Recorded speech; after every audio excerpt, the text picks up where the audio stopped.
Handa na ba ang inyong mga puso para sa isang kwentong yayanig sa inyong paniniwala tungkol sa pag-ibig at pagbangon? Isang magandang araw po sa inyong lahat, mga minamahal naming tagapakinig. Muli, samahan ninyo ako sa isang paglalakbay na susubok sa katatagan ng isang babae. Sabi nila, ang apelyido ay isang karangalan. Pero paano kung ang apelyidong pinangarap mong angkinin ay siya rin palang magiging tanikala ng iyong pagdurusa? Ito ang kwento ni Tala, isang babaeng hinubaran ng lahat. Ngunit sa gitna ng abo ng kanyang nasirang pangarap, ay natagpuan ang liwanag ng kanyang tunay na halaga. Tumigil ang musika, o baka sa pandinig lang ni Tala ito tumigil. Ang kaninang masayang tugtugin ng piano ay napalitan ng isang nakabibinging katahimikan. Ang lahat ng mga mata sa loob ng marangyang bulwagan ng Villa Marilag ay nakatuon na ngayon sa gitna, sa mesang kinatatayuan niya ng kanyang asawa at ng biyenan niyang si Doña Celestina Velez de Villa. Sa ibabaw ng lamesang salamin, sa pagitan ng mga mamahaling kubyertos at mga kopang may lamang champagne, ay nakalatag ang isang folder. Isang puting folder na para kay Tala ay mas nakakatakot pa kaysa sa isang hatol ng kamatayan. Pumirma ka, Tala. Ang boses ni Doña Celestina ay kasing lamig ng yelo. Walang emosyon, ngunit puno ng kapangyarihan. Bawat salita ay tila isang punyal na tumatagos sa puso ni Tala. Ang mga ngiti sa labi ng mga bisita ay naglaho, napalitan ng mga mapanuring tingin at bulungan. Naramdaman niya ang unti-unting paglamig ng kanyang mga kamay. Hinanap ng kanyang mga mata ang kanyang asawa, si Miguel, na nakatayo sa tabi niya. Migs, halos pabulong na tawag niya. Anong ibig sabihin nito? Pero hindi siya nilingon ni Miguel. Ang mga mata nito ay nakatutok sa sahig na gawa sa marmol. Tila ba may kung anong napakahalagang bagay doon na hindi nito maiwanan. Ang pagkuyom ng mga kamao nito, ang tanging senyales ng kaguluhan sa loob nito. Hindi ka ba nakakaintindi? Muling nagsalita si Doña Celestina, may halong pagkainip sa tono. Divorce papers, pinapapalayas na kita sa pamamahay na ito, sa pamilyang ito. Isang malakas na dagundong ang narinig ni Tala, na akala niya ay kulog mula sa papalapit na ulan sa labas. Ngunit hindi. Iyon ang tunog ng pagguho ng kanyang mundo. 5 taon. 5 taon siyang nagsilbi, nagtiis, at nagmahal sa pamilyang ito. 5 taon niyang sinubukang maging karapat-dapat sa apelyidong de Villa. Para lang sa gabing ito? Pero, bakit? Nabasag ang boses ni Tala. Wala naman akong ginagawang masama. Ang mga anak natin, Migs. Sa wakas, nagsalita si Miguel. Ngunit ang boses niya ay mahina at walang lakas. Tala, sumunod ka na lang. Sumunod? Halos pasigaw na sagot ni Tala. Hindi na napigilan ang namumuong galit at sakit. 5 taon, Miguel. At sasabihin mo lang sa akin na sumunod? Ipaglaban mo naman ako. Itinaas ni Doña Celestina ang isang kamay at sa isang iglap ay tila bumalik ang katinuan sa lahat. Hindi ka nararapat dito, Tala, at hinding-hindi ka magiging nararapat. Ang isang basahan ay mananatiling basahan kahit pa ilagay mo sa loob ng isang palasyo. Bumaling ang matandang babae sa kanyang anak. Pumili ka, Miguel. Ang babaeng yan na galing sa putikan at walang maibibigay sa'yo o ang pangalan at yaman ng pamilyang ito. Ang kinabukasan mo.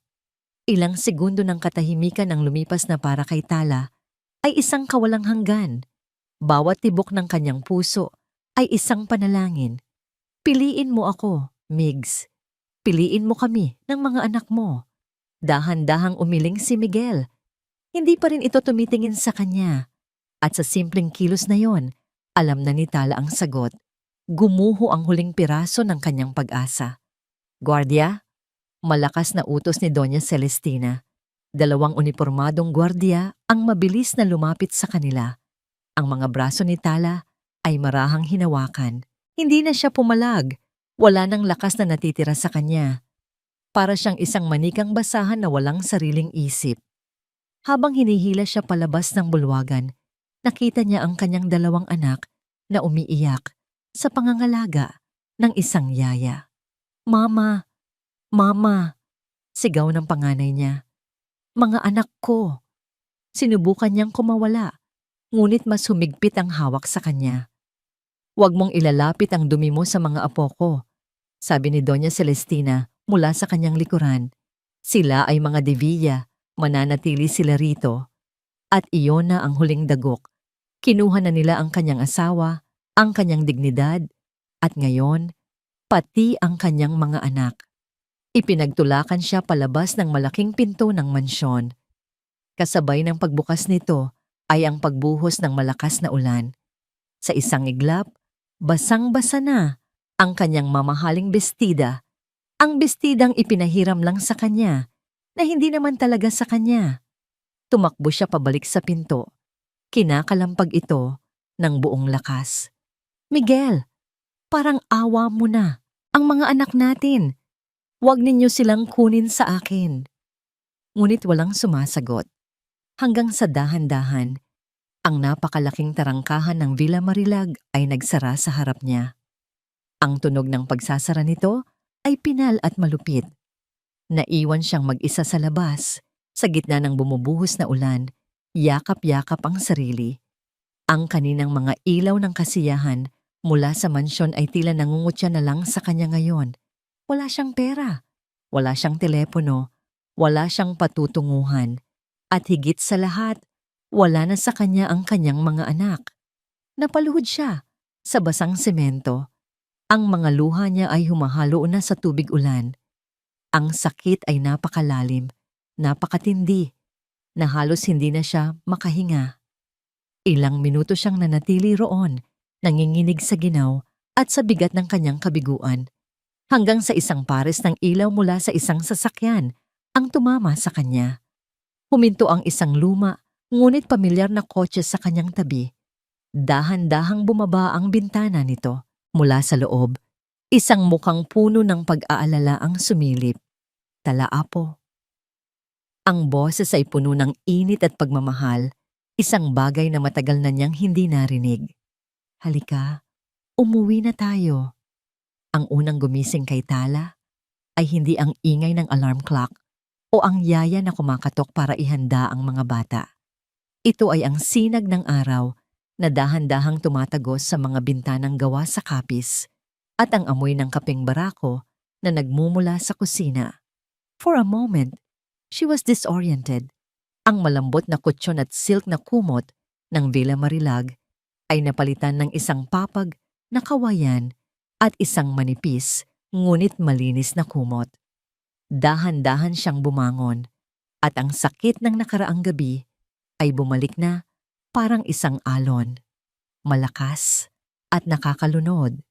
Ang pagtataboy, ang ulan, ang pagsara ng tarangkahan, at ang mga iyak ng kanyang mga anak. Napahawak siya sa kanyang dibdib. Ang puso niya'y tila pinipiga. Nasaan na kaya sila? Ano na kaya ang ginagawa nila? Ang isiping nag-iisa sila roon.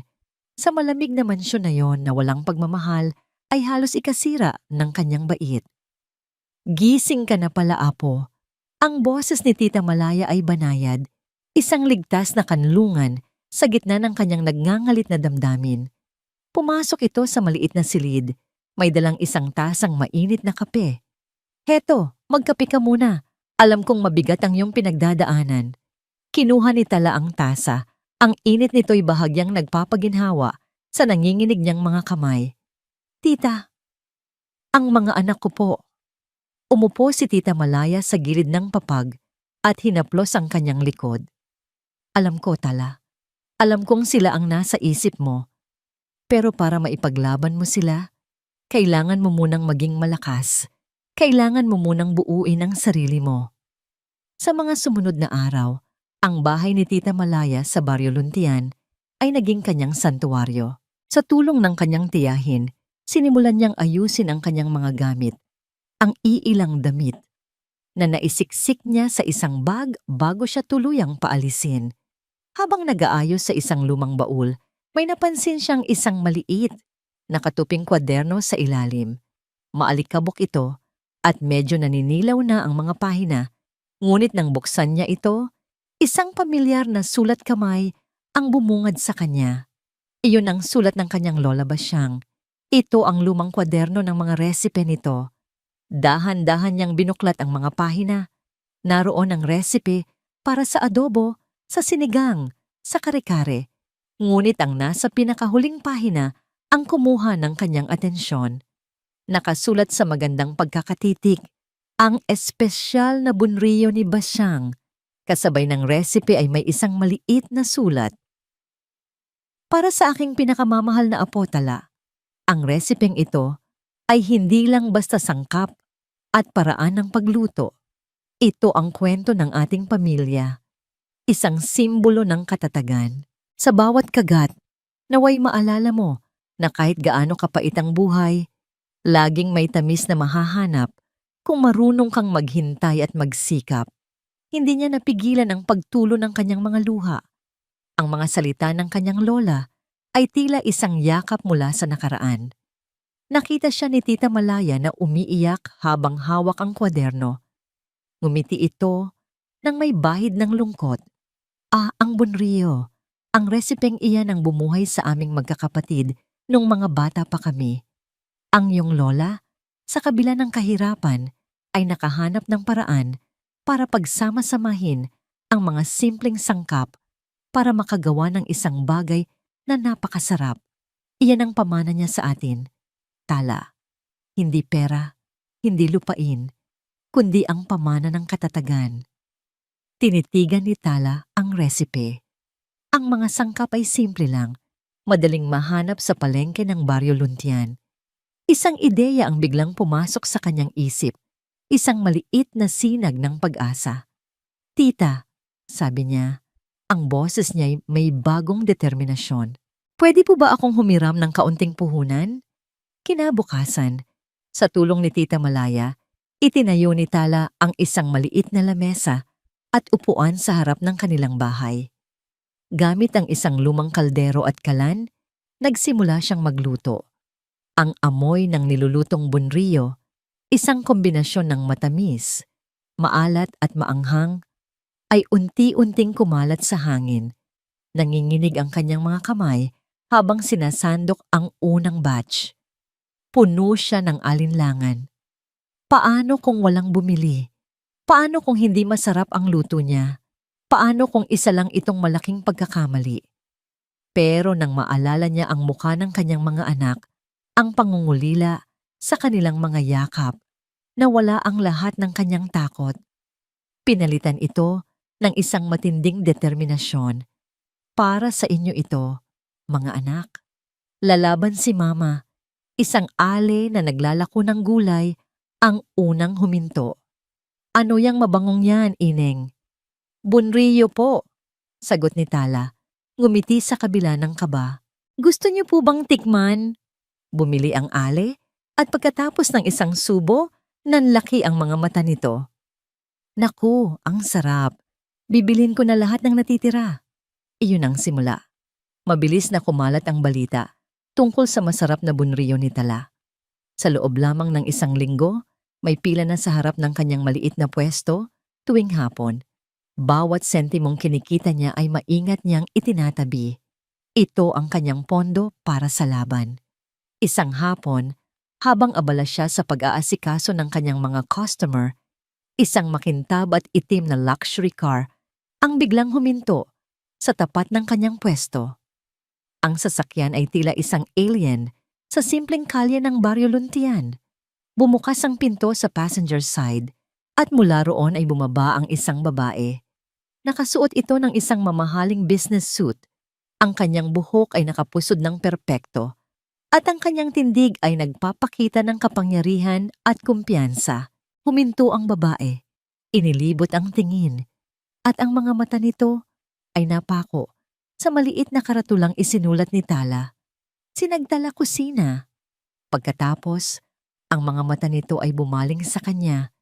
na may halong intriga at tila ba may kung anong hinahanap. Natigilan ang lahat ng mga customer ni Tala.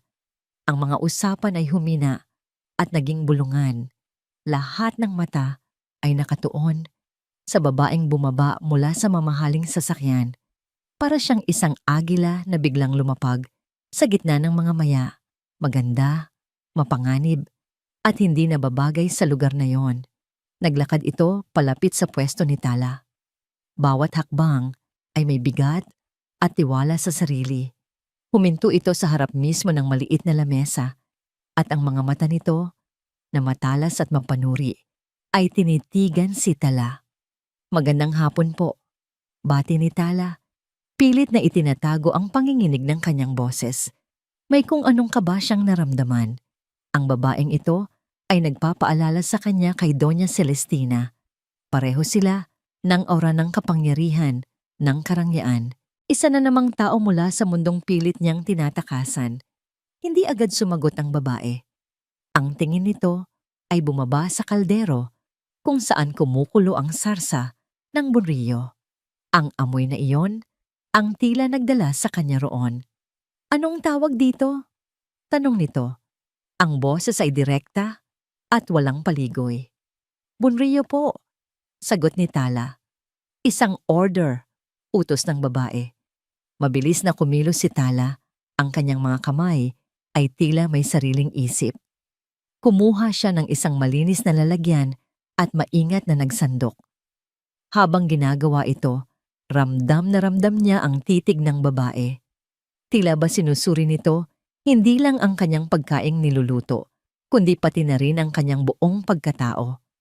Inabot niya ang order. Kinuha ito ng babae at kumuha ng isang kutsara. Sa unang subo nito, napansin ni Tala ang isang bahagyang pagbabago sa ekspresyon ng babae. Ang kaninang matigas at malamig na mukha ay tila lumambot ng isang saglit. May isang kislap na dumaan sa mga mata nito. Hindi lang basta pagkagusto sa lasa, kundi isang bagay na mas malalim. Tila isang alaala na matagal nang nakalimutan. Ngunit kasing bilis ng paglitaw nito, nawala rin ang ekspresyon na yon. Binalik nito ang tingin kay Tala. Sino ang orihinal na may-ari ng resipeng ito? Nagulat si Tala sa tanong. Sa lola ko po, si Lola Basyang. Tumango-tango ang babae, tila may kinukumpirma sa kanyang isip.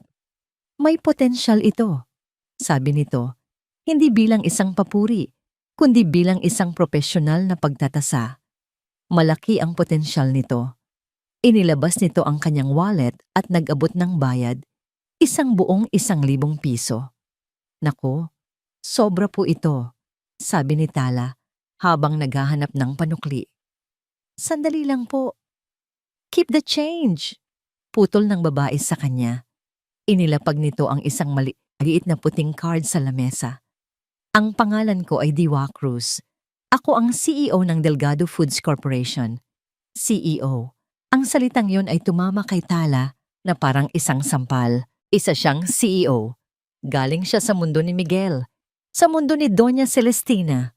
Ang mundong dumurog sa kanya. Gusto kong makipag-partner sa'yo. Diretsong sabi ni Diwa. Gusto kong dalhin ang bunrilyo na ito sa merkado. Bigyan ng maayos na packaging, tamang marketing, at ilagay sa lahat ng major supermarket sa bansa. Napatulala si Tala. Hindi niya alam kung ano ang sasabihin. Ang mga salita ni Diwa ay tila nanggagaling sa isang ibang mundo. Partnership? Supermarkets? Marketing? Ang tanging gusto lang naman niya ay kumita ng sapat na pera para mabawi ang kanyang mga anak. Hindi ako nagbebenta ng awa, Miss Alfonso. Pagpapatuloy ni Diwa, tila nabasa nito ang pag-aalinlangan sa kanyang mukha. Nakikita ko ang isang magandang produkto at isang magandang oportunidad sa negosyo. Ito ay isang business proposal, walang personalan. Ang alok ay nakakasilaw. Ito na ba ang sagot sa kanyang mga dasal? Ang daan para patunayan sa korte na kaya niyang buhayin ang kanyang mga anak? Ngunit kasabay ng pag-asa ay ang pagbabalik ng takot. Naalala niya ang mga mapanuring mata ng mga Devilla, ang mga patakaran ng alta sosyedad, ang politika, sa loob ng isang malaking kumpanya. Naalala niya kung paano siya ginawang parang isang palamuti lang, isang bagay na walang sariling boses. Ayaw na niyang bumalik doon. Umiling si Tala. Ang mga luha ay nagbabadyang tumulo. Paumanhin po, Ma'am Cruz. Pero hindi ko po yata kaya. Bakit?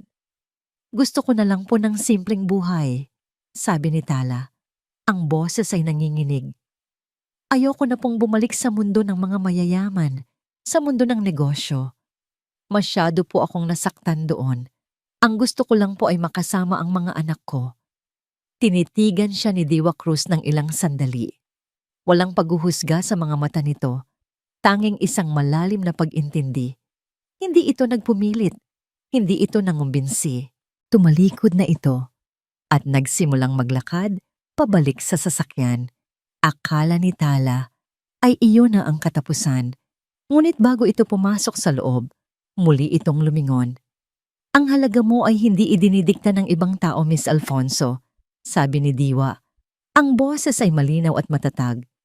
Tawagan mo ako kapag handa ka ng ikaw mismo ang magdikta niyan.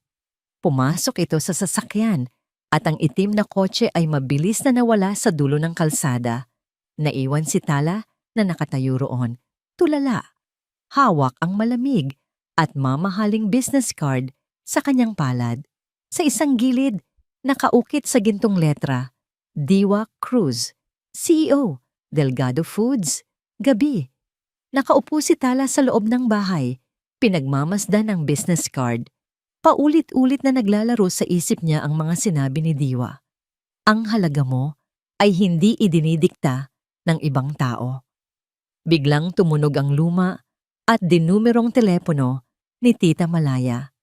Nagkatinginan sila. Bihira lang may tumawag sa linyang yon. Si Tala ang sumagot. Hello? Is this Tala Alfonso? Tanong ng isang malamig at profesional na boses sa kabilang linya. Siya nga po. I am Atty. Morales, the legal counsel for Mr. Miguel de Villa.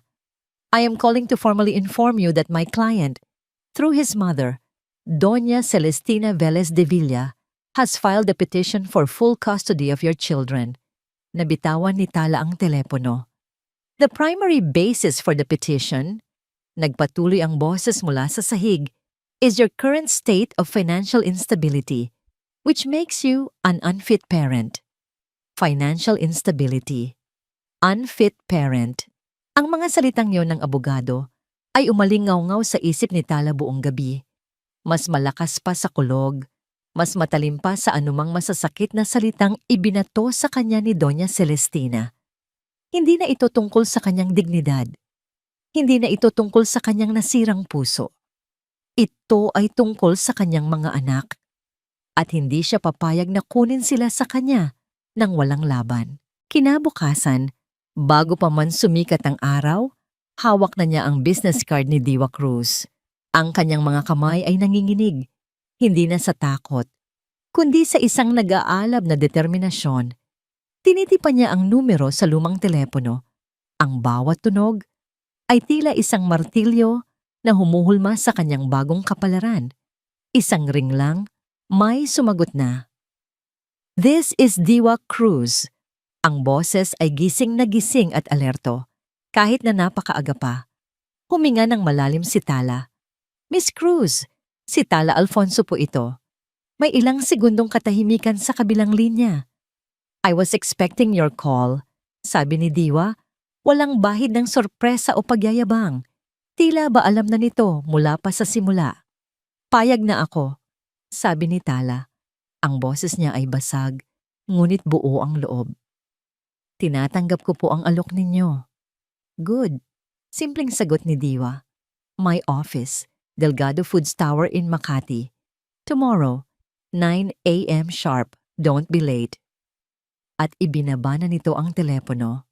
Kinabukasan, sa unang pagkakataon, pagkatapos ng maraming taon, bumalik si Tala sa Makati. Ngunit sa pagkakataong ito, hindi siya ang asawang nakatago sa anino ni Miguel de Villa. Nakatayo sa harap ng nagtataas ang gusali ng Delgado Foods, suot ang pinakamatinong bestida na ipinahiram sa kanya ni Tita Malaya. Naramdaman niya ang pamilyar na takot. Ang lugar na ito, ang mga taong tulad ni Diwa Cruz, ay simbolo ng mundong nagtakwil sa kanya. Ngunit nang maalala niya ang dahilan kung bakit siya naroon, ang kanyang mga anak, itinayo niya ang kanyang ulo at humakbang papasok. Ang mga sumunod na linggo ay isang ipo-ipo. Ang mundo ni Tala, na dati ay umiikot lang sa pagitan ng kusina at sala, ay biglang lumawak. Ipinakilala siya ni Diwa sa isang mundo ng mga board meeting, market research, at branding strategies. Sa simula, para siyang isang dayuhan na napadpad sa ibang planeta. Ang mga terminong tulad ng supply chain, profit margin at brand identity ay mga salitang hindi niya maintindihan. Sa isang meeting, habang pinag-uusapan ang pangalan para sa produkto, naramdaman ni Tala na wala siyang boses. Ang mga marketing executive ay nagmungkahi ng mga pangalang Ingles na sa tingin nila ay mas classy at marketable. Hindi, biglang sabi ni Tala, sa gulat ng lahat, pati na ng kanyang sarili. Ang resipeng ito ay may kwento. Galing ito sa lola ko. Galing ito sa pamilya ko. Kailangan ay may kaluluwa. Tumingin siya kay Diwa. Ang pangalan ko po ay Tala. Isang bituin. Gusto kong maging ilaw ito ng pag-asa. Sinagtala kusina. Tinitigan siya ni Diwa ng ilang sandali. Pagkatapos ay tumango ito sa marketing team. You heard her. The brand is Sinagtala Kusina. Make it work. Iyon ang unang pagkakataon na naramdaman ni Tala ang kapangyarihan. Ang kapangyarihang magpasya para sa kanyang sarili. Mula sa araw na yon, ibinuhos niya ang lahat. Gabi-gabi, pagkatapos ng trabaho sa Delgado, umuuwi siya sa Barrio Luntian at pinag-aaralan ang mga dokumentong ibinibigay sa kanya. Natutunan niya kung paano basahin ang mga sales report. Natuto siyang makipagnegosasyon sa mga supplier. Ang kanyang mga kamay na dati sanay lang sa pagluluto ay natutong humawak ng pluma para pumirma sa mga mahahalagang kontrata hanggang sa dumating ang araw ng grand launch. Sa isang malaking event hall, nakatayo ang isang magandang booth. Sa gitna, nakasulat sa malalaking letra, Sinagtala Kusina. Ang packaging, na siya mismo ang tumulong magdisenyo, ay elegante at may kwento. Ang mga media at food blogger ay dagsaan. Nakatayo si Tala sa isang sulok, pinapanood ang lahat. Nakasuot siya ng isang simpleng business dress na binili ni Diwa para sa kanya. Hindi na siya ang Tala na umiiyak sa gitna ng ulan. Ang babaeng nakatayo roon ay may bagong kislap sa mga mata. Congratulations, Tala! Sabi ni Diwa na lumapit sa kanya. You did it. Ngumiti si Tala, isang tunay na ngiti na nagmumula sa puso. Salamat, Diwa. Salamat sa pagkakataon. Sa unang pagkakataon, nakita ni Tala na ngumiti si Diwa.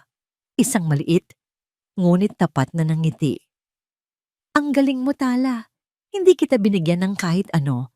Tinulungan lang kitang ilabas kung ano ang nasa loob mo muna. Kinagabihan, bago umuwi, dumaan si Tala sa isang toy store. Gamit ang kanyang sariling ATM card na naglalaman ng kanyang unang sweldo, bumili siya ng 2 malalaking laruan. Isang robot para sa kanyang panganay at isang manika para sa kanyang bunso. Habang hawak-hawak ang mga paper bag, naramdaman niya ang isang kakaibang klase ng kaligayahan. Ito ang bunga ng kanyang sariling pawis. Ito ang patunay na kaya niyang tumayo sa sarili niyang mga paa. Sa kasagsagan ng isang event para sa mga distributor ng Sinagtala Kusina, makalipas ang ilang linggo, abala si Tala sa pakikipag-usap sa mga bagong kliyente. Ang tagumpay ay abot kamay na. Masaya siya, panatag, hanggang sa may isang pamilyar na anino ang tumabon sa kanya. Tala. Napatigil siya sa paghinga. Ang boses na yon, dahan-dahan siyang lumingon. Nakatayo sa harap niya si Miguel, ang kanyang dating asawa. Mukha itong mas payat at may lungkot sa mga mata nito na hindi niya pa nakikita dati. Miguel, anong ginagawa mo rito? Hindi ito sumagot agad. Inilibot nito ang tingin sa paligid, sa mga banner ng Sinagtala Kusina, sa mga taong bumabati kay Tala. I'm happy for you, Tala. Talagang nagtagumpay ka. Kailangan ko. Simpleng sagot ni Tala. May bahid ng lamig sa kanyang boses. Lumapit si Miguel. Ang boses ay halos pabulong na. Kaya nga ako nandito. Mag-ingat ka, Tala. Ano ang ibig mong sabihin? Si Mama. Sabi ni Miguel may takot sa kanyang mga mata. Alam kong alam na niya ang tungkol dito. At hindi siya papayag na maging masaya ka. Hindi ka niya titigilan. Ang babala ni Miguel ay nanatili sa isip ni Tala na parang isang multo. Hindi ka niya titigilan. Alam niyang totoo iyon. Nakita niya ang determinasyon sa mga mata ni Miguel. Isang halo ng takot at pagsisisi. Kaya't sa mga sumunod na araw, kahit na patuloy ang pag-angat ng Sinagtala Kusina, may isang bahagi sa kanya na laging nag-aabang, laging nagmamasid, naghihintay sa unang dagok. At dumating nga ito. Nasa gitna siya ng pag-iinspeksyon sa kanilang bagong central kitchen, isang pasilidad na ipinagmamalaki niya dahil sa kalinisan at kaayusan nito. Nang biglang mag-vibrate ang kanyang telepono, isang notification mula sa isang sikat na gossip blog. Ang headline na nakasulat sa malalaking pulang letra ay tila isang suntok sa kanyang sikmura. Skandalo sa Sinagtala Kusina. Sikretong sahog, galing nga ba sa dumi? Nanlamig ang kanyang mga kamay. Binuksan niya ang link. Naroon ang isang artikulo. Puno ng mga walang basehang akusasyon mula sa isang di umano'y dating empleyado. Sinasabi nitong hindi malinis ang proseso ng paghahanda ng bunriyo, na tinitipid ang mga sangkap at may mga insidente ng food poisoning na pilit na itinatago. Bawat salita ay isang lason. Ang kanyang pinaghirapan, ang pamana ng kanyang lola, ang pangalang binuo niya mula sa abo. Lahat ay sinisirang walang awa sa ilang talata lamang. Tala? Napalingon siya. Nakatayo sa tabi niya si Diwa. Ang mukha nito ay kalmado, ngunit ang mga mata ay matalas. Hawak din nito ang sariling telepono. Nakita ko na, sabi nito. This is her opening salvo. Predictable, but vicious. Anong gagawin natin? Tanong ni Tala. Ang boses ay nanginginig. Ang mga empleyado sa paligid ay nagsisimula ng magbulungan. Ang kanilang mga mukha ay puno ng pag-aalala. We do nothing, sagot ni Diwa. For now, we continue working. We ensure our standards are impeccable. Let them throw their baseless accusations. We will fight them with truth. Ngunit hindi pa sila tapos. Kinahapunan, habang nasa kalagitnaan sila ng produksyon, biglang bumukas ang mga pinto ng kusina. Isang grupo ng mga taong nakasuot ng uniforme mula sa health department ang pumasok. May dalang mga papeles at isang aura ng autoridad. Surprise health inspection. Sabi ng nangunguna sa kanila.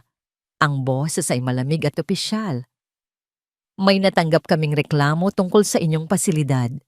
Natigilan ang lahat. Ang ingay ng mga makina ay tila humina.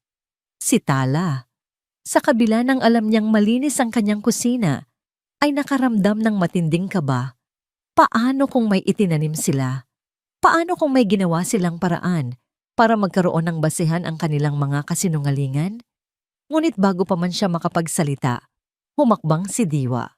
Of course, welcome to Sinagtala Kusina, sabi nito. Ang boses ay professional at walang bakas ng kaba. Please, do your inspection. My quality assurance manager will assist you. We have nothing to hide. In fact, we welcome this. Pinanood ni Tala kung paano pamunuan ni Diwa ang sitwasyon.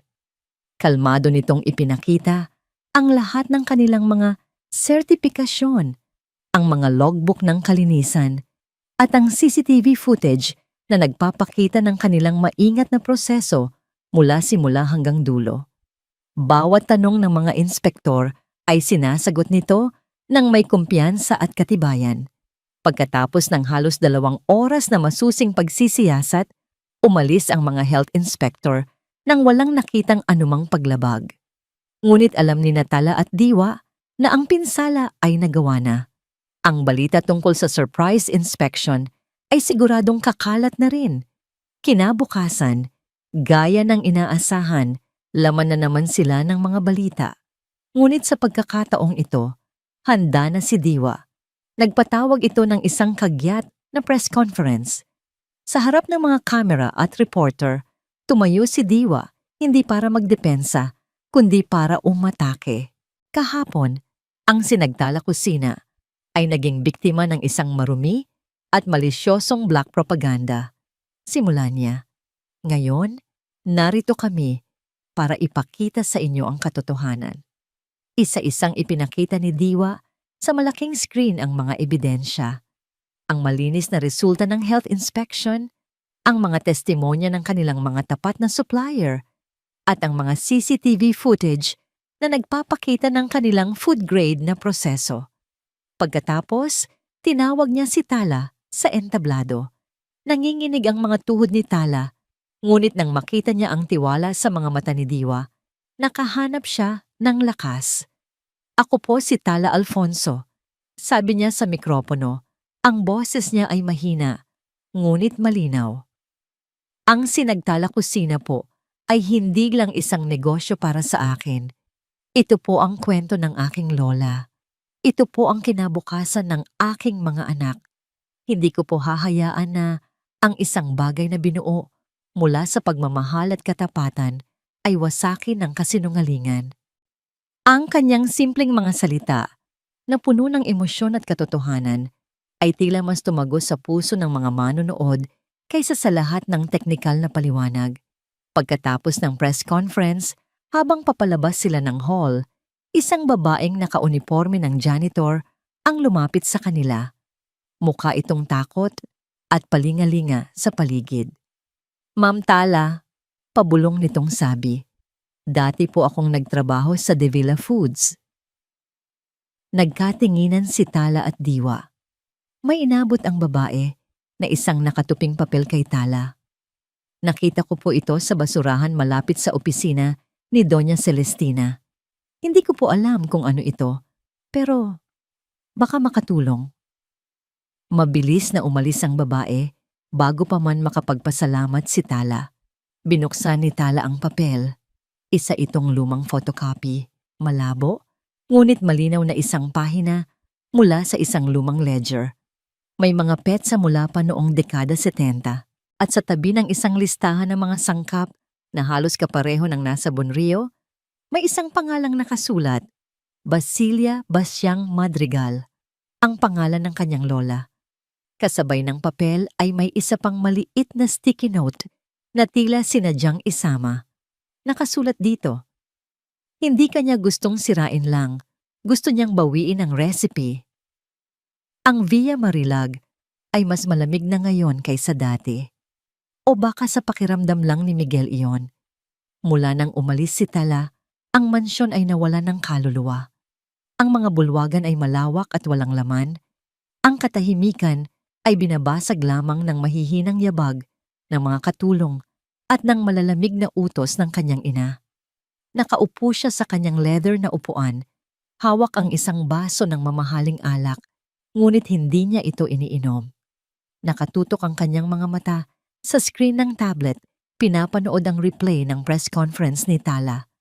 Nakita niya ang tapang sa mga mata nito, isang tapang na hindi niya kailanman nakita noong sila pa ang magkasama. Nakita niya ang dignidad sa tindig nito habang sinasabi nitong ang Sinagtala Kusina ay ang kinabukasan ng kanilang mga anak. Bawat salita nito ay tila isang sampal sa kanyang pagkalalaki. Siya dapat ang naroon. Siya dapat ang nagtatanggol sa kanila. Ngunit wala siyang ginawa. Isang pamilyar na kirot ng pagsisisi ang muling kumirot sa kanyang dibdib. Simula nang makita niya si Tala sa event, hindi na siya mapakali. Ang tagumpay nito ay salamin ng kanyang kaduwagan. Patayin mo yan. Ang boses ni Doña Celestina ay nagmula sa kanyang likuran. Hindi man lang niya namalayan ang pagpasok nito sa silid-aklatan. Wala kang mapapala sa panonood sa babaeng yan. She's doing well, ma, sabi ni Miguel. Hindi inaalis ang tingin sa screen. She's happy. Huwag kang magpalinlang, Miguel. Iyan ay palabas lamang. Sagot ng kanyang ina, may pait sa tono. Ngunit huwag kang mag-alala. Ang lahat ng bagay ay may katapusan. Umalis si Doña Celestina, ngunit ang mga huling salita nito ay nag-iwan ng masamang pakiramdam kay Miguel. Hindi lang ito basta galit ng isang biyenan. Mayroon pang iba. May isang obsesyon na hindi niya maintindihan. Bakit ganoon na lamang ang interes ng kanyang ina sa isang maliit na negosyo? Kinagabihan, habang papunta siya sa kusina para kumuha ng tubig, napadaan siya sa lumang opisina ng kanyang Lolo Velez, ang ama ni Doña Celestina. Bahagyang nakabukas ang pinto. Narinig niya ang boses ng kanyang ina sa loob. Kausap ang abogado nito sa telepono. Hindi sapat ang black propaganda. Kailangan nating patunayan na sa atin ang orihinal na resipe, mariing sabi ni Doña Celestina. Hanapin mo ang lahat ng lumang dokumento ng Velez Foods. Kailangan nating mahanap ang anumang ebidensya na magpapatunay na sa atin yon nagmula. Ang orihinal na resipe. Doon na nagsimulang magduda si Miguel. Hindi lang ito tungkol sa pagsira kay Tala. Ito ay tungkol sa pag-aari sa mismong pinagmulan ng tagumpay ni Tala. Kinabukasan, habang wala ang kanyang ina, bumalik si Miguel sa opisina ng kanyang lolo. Ang silid ay bihira ng buksan. Amoy luma at alikabok. Ang mga muebles ay natatakpan ng puting tela. Nilapitan niya ang malaking estante na puno ng mga lumang libro at folder. Habang naghahanap, isang alaala ang biglang bumalik sa kanya. Noong mga unang taon nila, ni Tala sa mansyon. Isang hapon, nagluto si Tala ng bunriyo. Ang amoy nito ay nagbigay buhay sa malamig na kusina. Masaya sila noon. Biglang pumasok si Doña Celestina. Ano nang amoy probinsyang yan? Mataray na tanong nito.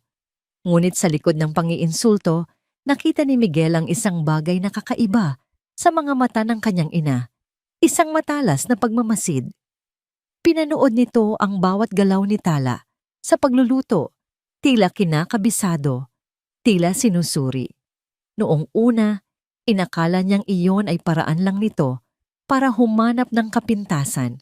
Ngayon, naiisip niyang baka may iba pa itong dahilan. Sa likod ng isang hilera ng mga encyclopedia, nakita niya ang isang maliit na pinto. Isang walk-in vault. Hindi ito nakalock. Pumasok siya. Sa loob ay may mga kahon ng lumang papeles. Sa isang sulok, may isang maliit na baul na gawa sa kahoy na may mga inukit na disenyo. Nakalock ito. Gamit ang isang lumang letter opener, pinilit niyang buksan ang sirang kandado. Bumukas ito. Sa loob, sa ilalim ng mga naninilaw na titulo ng lupa at stock certificates, ay may isang manipis na photo album. Binuksan niya ito. Mga lumang litrato. Isang batang Celestina na nakangiti. Mga larawan ng Velez Foods noong nagsisimula pa lang ito. At sa huling pahina, may isang litratong hindi pamilyar. Isang babaeng nasa mga 40 anyos, nakangiti habang naghahalo ng isang malaking kaldero sa isang simpleng kusinang gawa sa kawayan. Ang nangiti nito ay puno ng saya at pagmamalaki. Sa likuran niya nakatayo sa may pintuan ay isang dalagitang babae. Ang mukha nito ay seryoso, nanonood. Kilala ni Miguel ang dalagitang yon. Iyon ang kanyang ina. Ngunit ang mas nakapagpatigil sa kanyang paghinga ay ang babaeng nagluluto. Mayroon itong pamilyar na itsura. Hinablot niya ang kanyang wallet at kinuha ang isang kupas na litrato na laging dala niya. Ang nag-iisang litrato niya kasama ang lola ni Tala nung ikinasal sila. Magkamukhang magkamukha. Ang babae sa litrato ay walang iba kundi si Lola Basyang. Hawak niya ang ebidensya.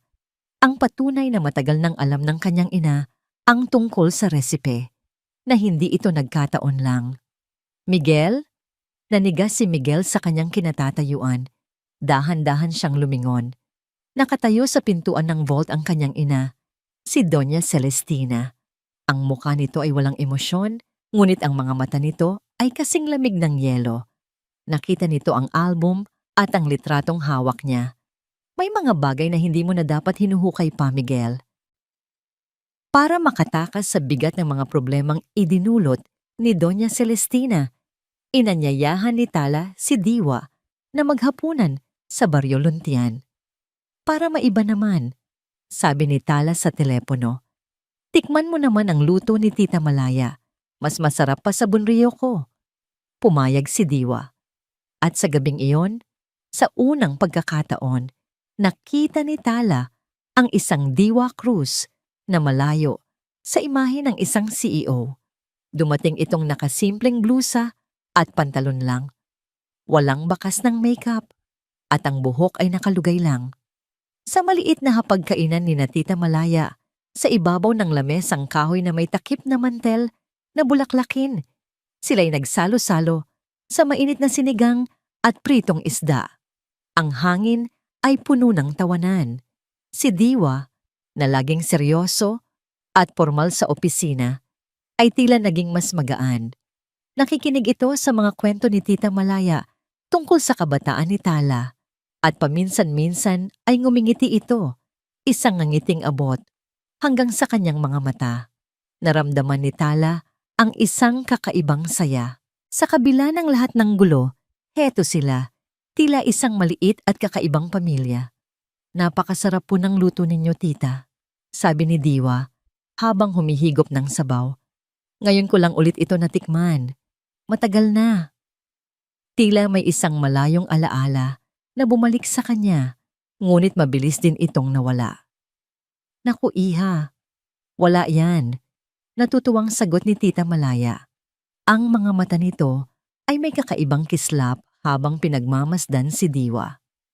Alam mo, naisip ko lang, gusto mo bang makita ang mga lumang litrato namin para makita mo kung saan talaga galing itong si Tala? Sige po, tita. I would love that. Sagot ni Diwa. Pagkatapos ng hapunan, inilabas ni Tita Malaya ang isang makapal at luma ng photo album. Ang takip nito ay medyo kupas na, ngunit halatang iningatan. Umupo silang tatlo sa sahig, sa ibabaw ng isang banig, at sinimulang buklatin ang mga pahina. Nandoon ang mga litrato ni Tala, noong sanggol pa, chubby at laging nakangiti. Ang kanyang unang araw sa eskwela, ang kanyang graduation. Bawat litrato ay may kwentong kalakip na masayang ibinabahagi ni Tita Malaya. Si Diwa ay tahimik lang na nakikinig, isang maliit na ngiti ang laging nasa kanyang mga labi. Hanggang sa dumating sila sa isang partikular na pahina. Nasa gitna nito ang isang litrato na medyo naninilaw na. Isang mas batang Tita Malaya, marahil nasa mga 20 anyos pa lang. Ang kanyang buhok ay mahaba. Ang kanyang mga mata ay may bakas ng pagod, ngunit puno ng pagmamahal. At sa kanyang mga bisig, may isang sanggol na natutulog, nakabalot sa isang puting lampin. Huminto ang mundo. Napatitig si Diwa sa litrato. Ang kaninang nangiti sa kanyang labi ay unti-unting naglaho. Dahan-dahan, itinaas niya ang kanyang kamay at hinawakan ang kwintas na palaging nakasabit sa kanyang leeg. Isang manipis na silver na kwintas na may pendant na hugis, maliit na bituin. Bihira niya itong tanggalin. Ito ang nag-iisang bagay na naiwan sa kanya mula sa kanyang tunay na ina. Ayon sa pamilyang umampon sa kanya, ang sanggol sa litrato, sa gitna ng malabong imahe, ay may suot na kaparehong-kaparehong kwintas. Ito, nabasag ang boses ni Diwa. Saan? Saan niyo po nakuha ang litratong ito? Napansin ni Tala ang biglaang pagbabago sa atmosfera. Ang kaninang saya ay napalitan ng isang mabigat na tensyon. Tumingin siya kay Tita Malaya. at nakita niya ang mga luhang namumuo sa mga mata nito. "Tita?" tanong ni Tala. Hindi sumagot si Tita Malaya. Dahan-dahan nitong hinaplos ang litrato, ang mga daliri ay nanginginig. "Ang batang iyan." Nagsimula ito. Ang boses ay garalgal. "Iyan ang pinakamalaking pagsisisi at ang pinakamalaking pagmamahal ng buhay ko." Tumingin ito kay Diwa at sa mga mata nito ay may isang agos ng kalungkutan at pangungulila na tila tinago nito sa loob ng 30 taon. "Noong dalaga pa ako, Tala, nagkaroon ako ng anak, isang napakagandang batang babae. Pinangalanan ko siyang Diwa." Natigilan si Tala. Tumingin siya mula kay Tita Malaya patungo kay Diwa, na ngayon ay maputlang maputla na. "Napakabata ko pa noon." Pagpapatuloy ni Tita Malaya, ang mga luha ay malaya. Nang dumadaloy sa kanyang mga pisngi, "Walang-wala kami. Namatay ang tatay ninyo. Hindi ko alam kung paano ko siya bubuhayin. Ang isipin na magugutom siya, na hindi ko maibibigay ang buhay na nararapat para sa kanya." Dinurog nito ang puso ko. Isang gabi, humikbi ito. May isang pamilyang mayaman na hindi magkaanak na nakiusap sa akin. Ipinangako nila na bibigyan nila siya ng magandang buhay, ng magandang kinabukasan. Ang sakit, ang sakit-sakit. Pero para sa kanya, ginawa ko. Ibinigay ko siya. Si Diwa ay napatayo. Ang kanyang mga mata ay nanlalaki sa hindi makapaniwalang pagtingin. Ang kanyang paghinga ay mabigat. Hinawakan niya ang kanyang kwintas na parang ito ang tanging bagay na pumipigil sa kanya na gumuho. "Ang kwintas na iyan," sabi ni Tita Malaya. Ang boses ay halos pabulong na. "Iyan ang kapares ng pulseras na suot ko ngayon. Ipinagawa ko yan bago kita isinuko. Para kahit saan ka man mapadpad, may isang piraso ng pagmamahal ko na laging kasama mo." Itinaas ni Tita Malaya ang kanyang kamay. Ipinakita ang isang luma at manipis na silver na pulseras na may kaparehong disenyo ng bituin. Ang katotohanan ay sumabog sa gitna ng maliit na sala na parang isang bomba. Ang CEO na tumulong kay Tala ay hindi isang estranghero. Ang babaeng hinahangaan niya ay hindi isang business partner lang. Si Diwa Cruz ay ang kanyang pinsan, ang anak na matagal nang nawawala ni Tita Malaya. Ang pagkagulat sa mukha ni Diwa ay napalitan ng iba't ibang emosyon: pagkalito, sakit, galit, at isang matinding kalungkutan. 30 taon. 30 taon siyang nabuhay na iniisip na siya ay inabandona. 30 taon siyang naghahanap ng mga kasagutan. Hindi. Umiling-iling si Diwa. Hindi ito maaari. Tumingin siya mula sa umiiyak na si Tita Malaya patungo sa litrato, pagkatapos ay kay Tala. Ang lahat ay masyadong mabilis, masyadong mabigat. "Diwa, sandali." Sinubukang hawakan ni Tala ang kanyang braso, ngunit umiwas si Diwa, tila napaso. "Huwag," sabi nito. Ang boses ay nanginginig. Kailangan ko ng hangin." Sa isang iglap, tumalikod ito at mabilis na naglakad palabas ng pinto. Ang tunog ng pagsara ng pinto ay umalingaw-ngaw sa katahimikan. Kasunod ang mabilis na pag-andar ng makina ng kanyang sasakyan. Naiwan si Tala at ang humahagulgol na si Tita Malaya sa gitna ng sala, sa tabi ng isang photo album na naglalaman ng isang sikretong nagbago sa kanilang lahat. Ang mga araw pagkatapos ng gabing iyon ay nabalot ng isang nakabibinging katahimikan. Hindi tumatawag si Diwa. Hindi rin ito sumasagot sa mga tawag at text ni Tala. Sa opisina, sinabi ng kanyang sekretarya na si Diwa ay kumuha ng isang indefinite leave. Bawat araw na lumilipas, lalong bumibigat ang dibdib ni Tala, hindi lang dahil sa negosyo, kundi dahil sa isang pamilyang kakakilala pa lang niya ay tila muling nawawasak. Si Tita Malaya ay palaging malungkot. Ang mga mata ay laging tila naghihintay. At sa gitna ng personal na unos na ito, Dumating ang pangalawang pag-atake ni Doña Celestina. Mas tuso, mas formal, at mas nakamamatay. Isang hapon, habang si Tala ay nag-iisang nakaupo sa conference room, sinusubukang ayusin ang mga operasyon na biglang naiwan sa kanya. Isang delivery man ang nag-abot sa kanya ng isang makapal na brown envelope. May selyo ito mula sa isang kilalang law firm. Nanginginig ang kanyang mga kamay habang binubuksan ito. Sa loob, ang mga salitang nakasulat sa legal na papel ay tila mga ahas na gumapang sa kanyang paningin. Civil Case Number 25-103,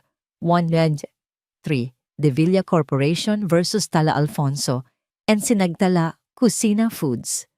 RE, Intellectual Property Theft and Unlawful Use of a Corporate-Owned Recipe. Napatayo si Tala. Ang kanyang paghinga ay tila naipit sa kanyang lalamunan. Pagnanakaw, ninakaw niya ang recipe ng sarili niyang lola.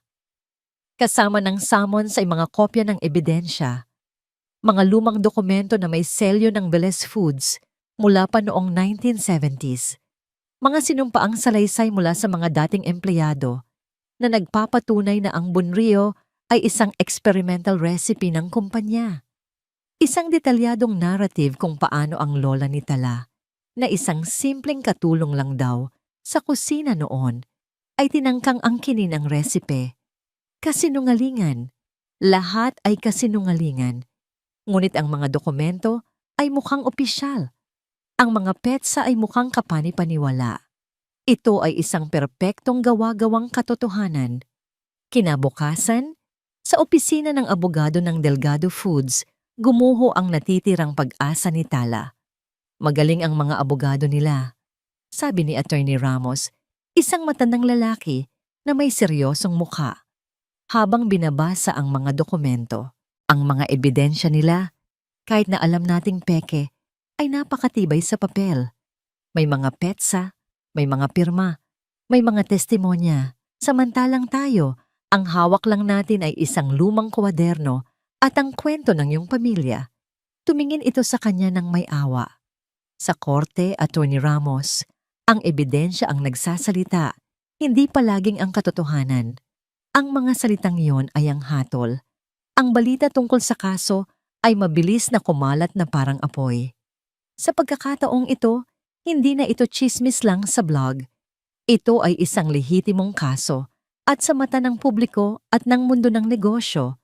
Kung nasaan ang usok, malamang ay may apoy. Nagsimula ang pagbagsak. Ang telepono sa opisina ay walang tigil sa pagtunog. Ang mga investor na dati pumupuri sa kanya ay biglang nagtatanong at nagbabanta. Ang isang malaking supermarket chain na kasosyo nila ay nagpadala ng email.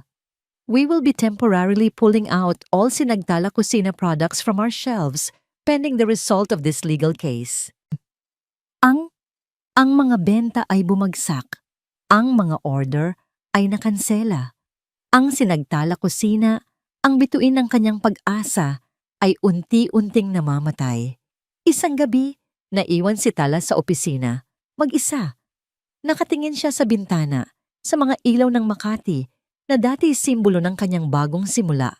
Ngunit ngayoy tila nangungutya sa kanyang kabiguan.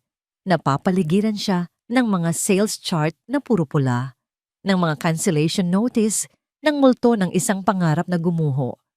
Nawala na ang lahat, ang kanyang asawa, ang kanyang mga anak, at ngayon, ang kanyang negosyo, ang nag-iisang pag-asa niya para mabawi sila.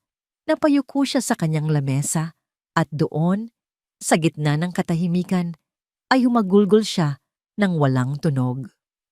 Hindi pa tapos ang laban. Isang pamilyar na boses ang bumasag sa katahimikan. Dahan-dahang itinaas ni Tala ang kanyang ulo. Nakatayo sa may pinto si Diwa. Ang buhok nito ay medyo magulo. Ang mga mata ay may bakas pa rin ng kalungkutan, ngunit ang tindig nito ay matatag. Diwa, sorry kung nawala ako, sabi ni Diwa. Lumalakad palapit sa kanya. Kailangan ko lang mag-isip. Kailangan kong tanggapin ang lahat. Huminto ito sa harap niya. Ang babaeng yon, si Doña Celestina. Hindi lang niya sinisira ang negosyo mo, nilalapastangan niya ang alaala ng lola mo, ang lola natin, at sinasaktan niya ang nanay ko. Tumingin ito sa mga mata ni Tala at sa pagkakataong yon, nakita ni Tala ang isang bagay na mas matibay pa sa isang business partnership. Nakita niya ang dugo, ang pamilya. Hindi kita iiwan, Tala, mariing sabi ni Diwa. Ano man ang mangyari, pamilya tayo at hindi tayo magpapatalo. Sa gitna ng kanyang kawalan ng pag-asa, isang maliit na pag-asa ang muling sumibol sa puso ni Tala. Hindi na siya nag-iisa. Biglang tumunog ang telepono ni Tala. Isang unknown number. Nag-aalangan man, sinagot niya ito. Hello? Tala, si Migs to. Ang boses ni Miguel sa kabilang linya ay iba.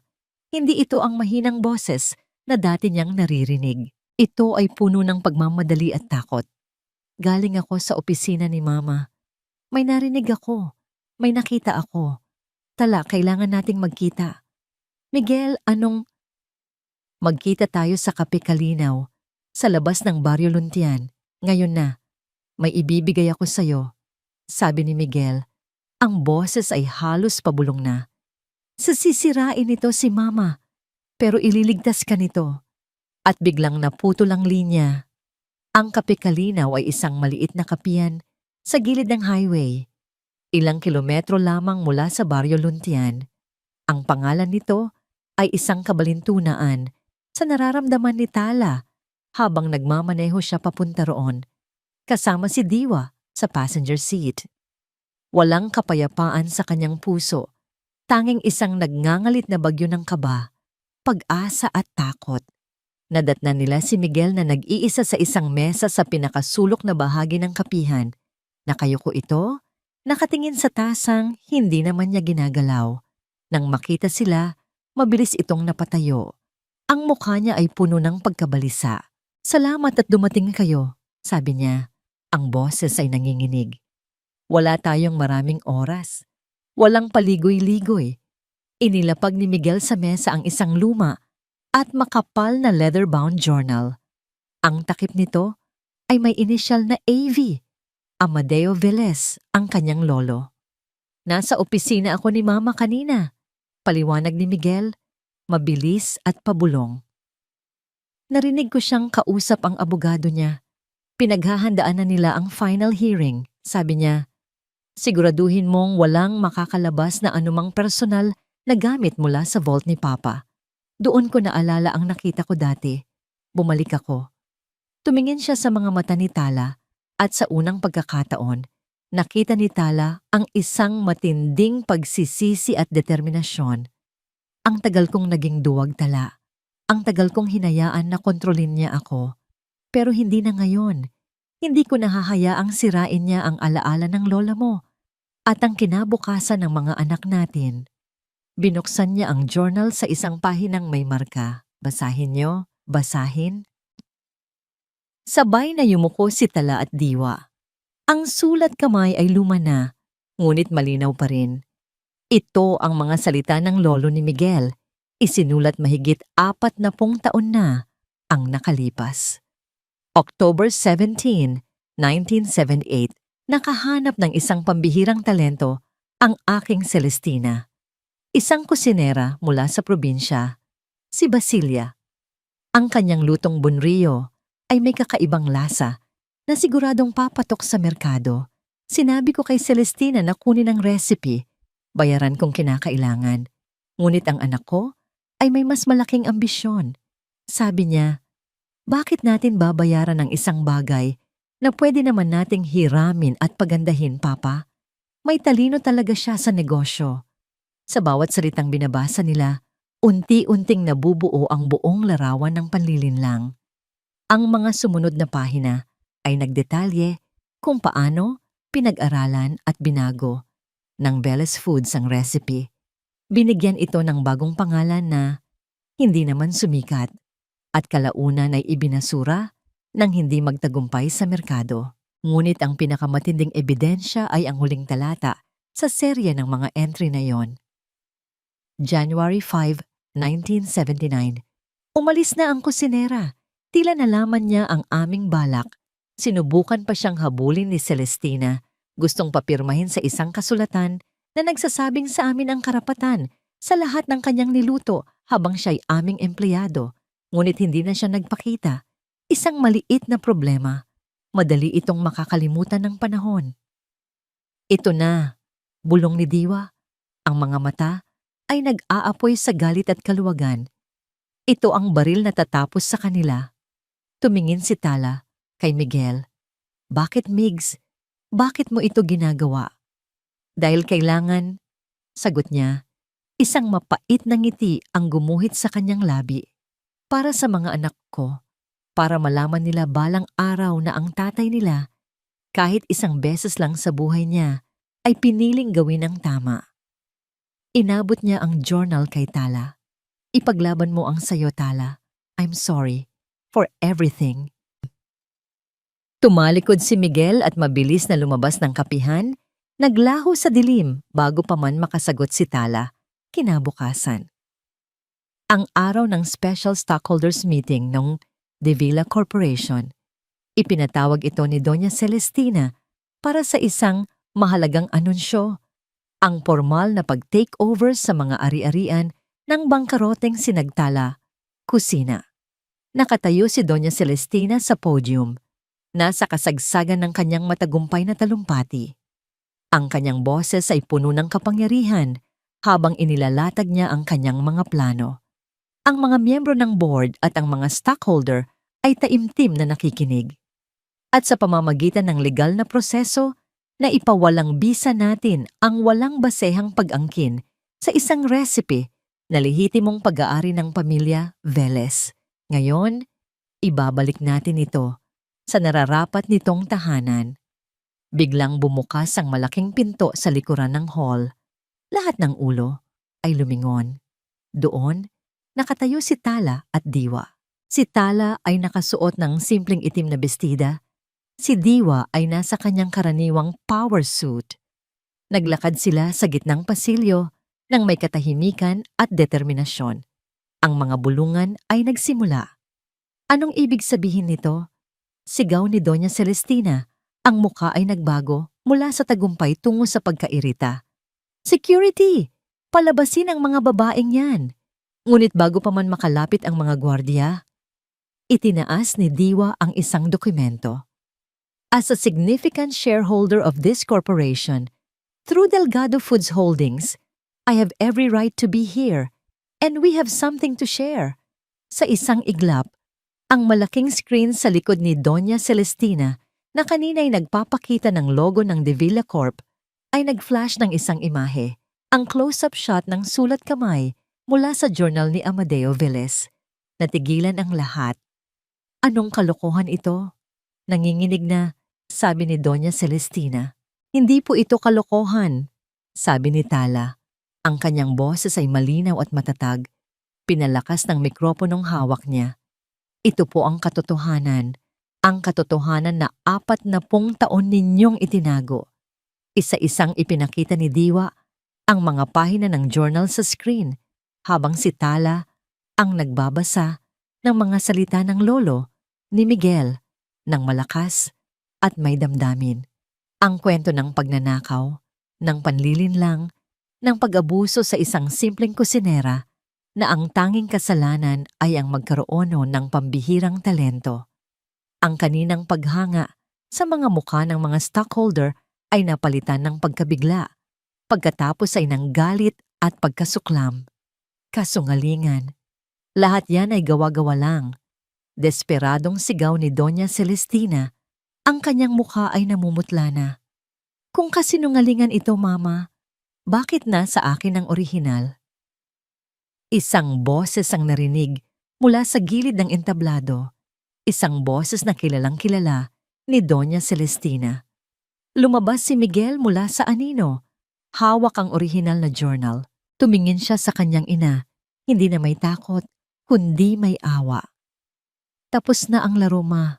Oras na para harapin ang katotohanan. Iyon ang huling dagok, ang pagtataksil ng sarili niyang anak sa harap ng lahat. Napasigaw si Doña Celestina, isang sigaw ng pagkatalo at pagkabaliw. Gumuho ang kanyang mundo, hindi sa isang gabi ng ulan, kundi sa ilalim ng maningning na ilaw ng katotohanan na siya mismo ang nagtayo. Ang pagbagsak ni Doña Celestina ay kasing bilis at kasing ingay ng kanyang pag-akyat sa kapangyarihan. Pagkatapos ng paglantad ni Miguel, ang conference hall ay sumabog sa kaguluhan.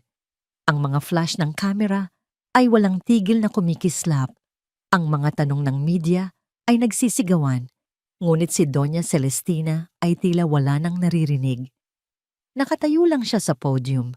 Ang kaninang kapangyarihan ay napalitan ng isang blangkong pagtingin.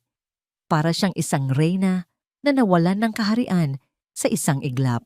Sa gitna ng kaguluhan, hinila ni Diwa si Tala palayo sa entablado, papalabas sa isang pinto sa gilid. Hindi na nila kailangang manatili roon. Ang katotohanan na siyang sandata nila ay nagawa na ang trabaho nito. Sa loob ng sasakyan habang pauwi, isang mabigat na katahimikan ang namagitan sa kanila. Pareho nilang pinoproseso ang lahat ng nangyari. Pagkalipas ng ilang minuto, naramdaman ni Tala ang paghawak ni Diwa sa kanyang kamay. Mahigpit iyon. Puno ng pasasalamat at ng isang damdaming mas malalim pa. Uuwi ako sa Baryo Luntian ngayong gabi. Mahinang sabi ni Diwa, hindi tumitingin kay Tala kundi sa daan sa unahan. Gusto kong makausap si Mama. Ang salitang Mama ay lumabas sa bibig ni Diwa nang may kaunting pag-aalinlangan, ngunit meron ding pagtanggap. Ngumiti si Tala. Ito ang tunay na tagumpay. Hindi ang pagbagsak ng Davila Corporation, kundi ang muling pagkabuo ng isang pamilya. Kinabukasan, isang linggo bago ang nakatakdang final hearing na hindi na mangyayari, tumawag si Miguel. Hindi na ito gumamit ng unknown number. Ang boses niya ay kalmado, ngunit may bigat. Tala, pwede ba tayong mag-usap? Pakiusap niya. Kahit sandali lang. Sa huling pagkakataon, pumayag si Tala. Nagkita sila sa isang maliit na parke, malayo sa mga mata ng media at ng kanilang magulong mundo. Naupo sila sa isang bench sa ilalim ng isang malaking puno ng akasya. Matagal bago nagsalita si Miguel. Pinagmamasdan lang niya ang mga batang naglalaro sa di kalayuan. Nawala na ang lahat kay Mama. Sabi niya sa wakas, ang boses ay walang kapaitan.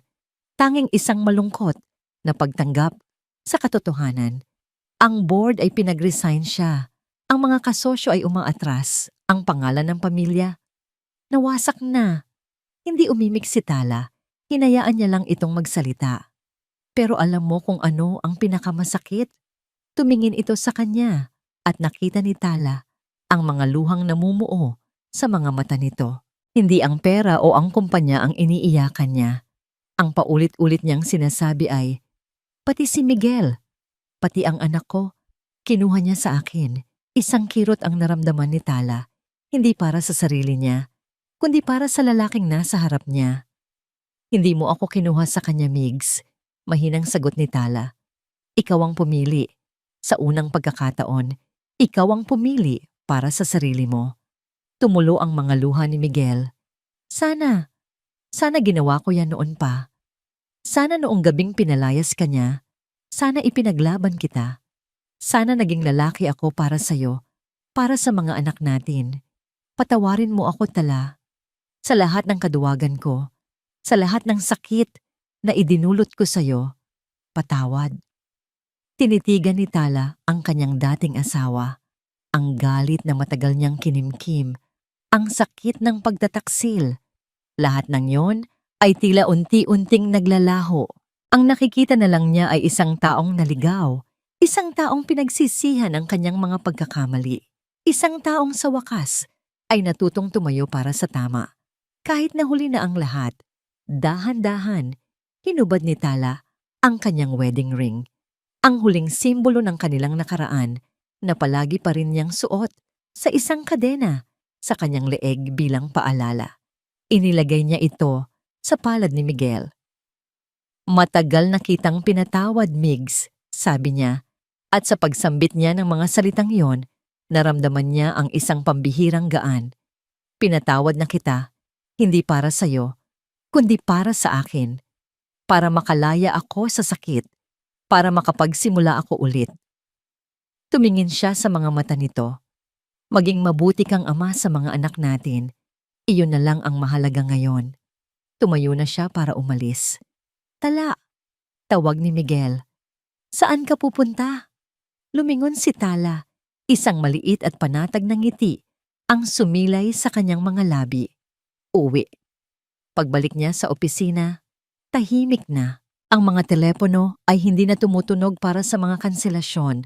Ang mga email ay nagsisimula ng maglaman ng mga mensahe ng suporta. Tumayo siya sa harap ng malaking bintanang salamin, katulad ng ginawa niya noong gabing halos sumuko na siya. Pinagmasdan niya ang paglubog ng araw sa syudad. Ngunit ngayon, ang mga ilaw na unti-unting sumisindi ay hindi na nangungutya. Ang mga ito ay tila mga bituin na bumabati sa kanya.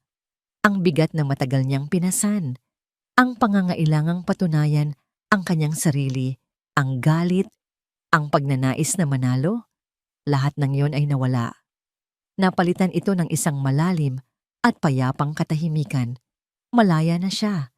Hindi dahil nanalo siya sa laban, kundi dahil natutunan niyang magpatawad. At sa pagpapatawad na iyon, natagpuan niya ang tunay na kapayapaan. Biglang tumunog ang kanyang telepono. Isang unknown number. Ngunit sa pagkakataong ito, galing sa isang malayong probinsya. May nag-text, isang litrato, ang kanyang 2 anak, nakangiti ng napakalawak, kasama si Miguel sa isang simpleng bahay bakasyunan. Sa ilalim nito ay may isang maikling mensahe. Naghihintay na kami sa'yo, Mama. 1 taon. 1 taon ang lumipas. Ang sinagtala kusina na minsay nasa bingit ng pagbagsak ay isa na ngayong pangalan na kinikilala sa buong bansa. Hindi lang ito isang brand ng pagkain, naging simbolo ito ng pagbangon. Ang kwento ni Tala Alfonso, ang babaeng pinalayas, nilabanan ng isang dambuhalang korporasyon at nagwagi sa pamamagitan ng katotohanan, ay naging inspirasyon. Nakatayo si Tala sa entablado, hindi sa isang product launch, kundi sa pagbubukas ng isang bagay na mas malapit sa kanyang puso, ang Tala Foundation. Isang organisasyong itinatag niya para tulungan ang mga single mother na magsimula ng sarili nilang maliliit na negosyo. Ang bulwagan ay puno ng mga kababaihan, mga media at mga kasosyo sa negosyo. Ang paligid ay puno ng pag-asa. Marami pong nagtatanong sa akin kung paano ko raw po nalagpasan ang lahat. Simula ni Tala, ang kanyang boses ay kalmado at puno ng kumpiyansa, malayo sa nanginginig na boses na dati niyang taglay. Ang totoo po. Hindi ko po alam kung paano sasagutin yan sa isang salita lang, pero siguro po, nagsimula ang lahat nang matutunan kong tanggapin na minsan, kailangan talagang mabasag para muling mabuo. Tumingin siya sa mga mukha ng mga babaeng nasa harap niya, mga mukhang may kwento ng paghihirap pero may kislap ng pag-asa. Lahat po tayo ay may mga bituin sa ating mga puso. Minsan, natatakpan po ito ng mga ulap ng takot, ng pagkabigo, ng sakit. Akala natin, hindi na ito sisikat pang muli. Pero ang totoo, ang bituin ay laging nandoon. Naghihintay lang ito ng tamang pagkakataon para muling magniningning. Ang sinagtala kusina po at ang pundasyong ito ay ang aking paraan para sabihin sa inyo, huwag kayong matakot sa dilim dahil doon madalas pinakamaliwanag ang sinag ng isang tala. Nagpalakpakan ang mga tao. Mula sa gilid ng entablado, nakangiting pinapanood siya ni Diwa at ni Tita Malaya, magkatabi. Ang kanilang mga mata ay puno ng pagmamalaki. Kinagabihan, sa bago niyang bahay, hindi kasing laki ng Villa Marilag, ngunit masagana sa init at pagmamahal, tahimik na nakaupo si Tala sa kanyang beranda habang pinapanood ang kanyang mga anak na masayang naglalaro sa hardin. Ang kaso para sa kustodya ay matagal nang naayos. Mayroon silang shared custody ni Miguel, isang areglo na pareho nilang sinang-ayunan para sa kapakanan ng mga bata. Dumating ang kartero at may iniabot na isang sulat. Ang selyo ay galing sa isang malayong probinsya sa Visayas. Ang sulat kamay ay pamilyar. Galing ito kay Miguel. Ito ang pangalawa niyang sulat sa loob ng 1 taon. Binuksan niya ito. Tala, kumusta na kayo? Sana ay nasa mabuti kayong kalagayan. Dito sa amin maayos naman. Nagsisimula nang mamunga ang mga tanim kong gulay. Ang mga bata sa baryo ay tuwang-tuwa sa maliit na library na sinimulan kong buuin. Mga simpleng bagay, pero nagbibigay ng kapayapaan. Hindi lumilipas ang 1 araw na hindi ko iniisip ang lahat ng nangyari. Ang pagsisisi ay laging narito, pero hindi ko na ito hinahayaang maging lason. Ginagawa ko itong paalala. Isang paalala na maging mas mabuting tao araw-araw. Iyon na lang siguro ang paraan para mapatawad ko ng lubusan ang sarili ko. Nakita ko sa dyaryo ang tungkol sa foundation mo. Ipinagmamalaki kita, Tala. Noon pa man, hindi ko lang nasabi, alagaan mo ang sarili mo. At pakisabi sa mga bata, mahal na mahal sila ni Papa. Lubos na gumagalang, Migs. Maingat na tiniklop ni Tala ang sulat at itinago sa isang maliit na kahon na puno ng mga alaala. Isang kahon ng mga nakaraan na napatawad na. Ngumiti siya, isang ngingiting panatag. Wala nang sakit, wala nang galit, tanging pagtanggap. Ang lalim yata ng iniisip ng aming star, sabi ng isang boses. Lumabas si Diwa sa veranda, may dalang 2 tasa ng mainit na tsokolate. Sa likod nito ay si Tita Malaya. Anak, narito na ang paborito mong merienda, sabi ni Tita Malaya kay Diwa. Inaayos ang buhok nito na tila isang tunay na ina. Ang relasyon ng dalawa ay tuluyan nang nahilom sa loob ng 1 taon, nabuo sa pasensya, pag-unawa at hindi matatawarang pagmamahal. Salamat, Ma, sagot ni Diwa bago bumaling kay Tala. Successful ang launch kanina. Ang daming gustong mag-pledge ng tulong sa foundation. Salamat sa'yo, sabi ni Tala. Hindi ko ito magagawa kung wala ka. Tayong lahat. Pagtatama ni Diwa, ngumiti ito. Pamilya. Nagkwentuhan sila habang pinapanood ang papalubog na araw. Ang usapan ay magaan at puno ng tawanan. Nang paalis na si Diwa, bigla itong huminto at lumingon kay Tala nang may mapanuksong ng ngiti.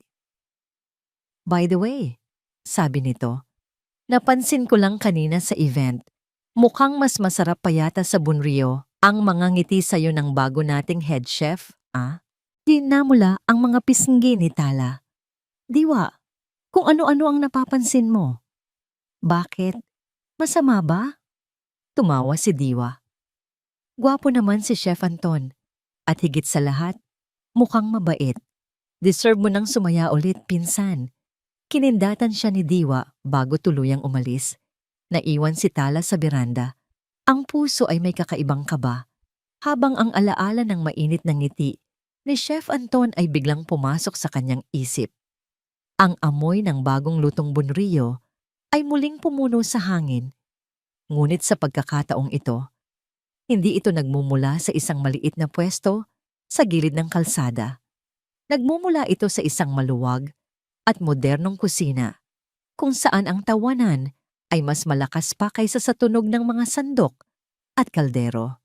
Ito ang 2nd anibersaryo ng Sinagtala Kusina. At para ipagdiwang ito, nagpasya si Tala na magdaos ng isang simpleng salo-salo sa kanyang bahay.